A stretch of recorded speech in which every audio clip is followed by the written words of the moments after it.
हरि ओम नमो भगवते वासुदेवाय। श्री ओम नमो भगवते वासुदेवाय।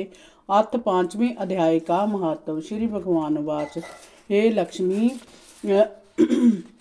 अब पांचवें अध्याय का महत्व सुन। एक ब्राह्मण पिंगला नाम अपने धर्म से भ्रष्ट हो गया था।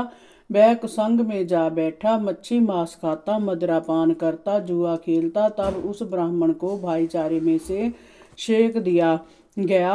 तब वह किसी और नगर में चला गया। देवयोग से वह पिंगला एक राजा के नौकर जा हुआ। राजा के पास और लोगों की चुगलियां किया करता। जब बहुत दिन बीते तब वह धनवान हो गया। तब उसने अपना विवाह कर लिया, पर स्त्री व्यभिचारिणी आई। जैसे वह था वैसी स्त्री आई। जो कुछ ब्राह्मण कहे सो वह ना करे।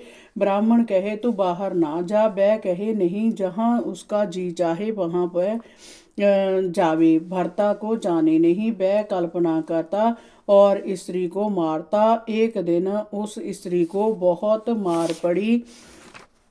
उस स्त्री ने दुखी होकर अपने भर्ता को विष दे दिया।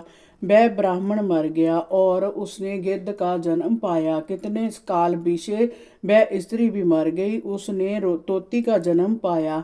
तब वह एक तोते की स्त्री हुई। वह तोता एक वन में रहता था। एक दिन उस तोती ने तोते से पूछा, हे तोते, तूने तोते का जन्म क्यों पाया? तब उस तोते ने कहा, हे तोती, मैं पिछले जन्म की वार्ता कहता हूँ। मैं पिछले जन्म ब्राह्मण था, अपने गुरु की आज्ञा नहीं मानता था। मेरा गुरु बड़ा विद्वान था, उसके पास और विद्यार्थी भी रहते थे। तब अब गुरु जी किसी और विद्यार्थी को पढ़ाते, मैं उनकी बात में बोल पड़ता। कई बार हटका, मैं नहीं माना। मुझको गुरुजी ने शाप दिया कि तू तोते का जन्म पावेगा। इस कारण से तोते का जन्म पाया। अब तू कह किस कारण से तोती हुई? उसने कहा, मैं पिछले जन्म ब्राह्मणी थी, जब ब्याही गई तब भर्ता की आज्ञा नहीं मानती थी। भर्ता ने मुझे मारा।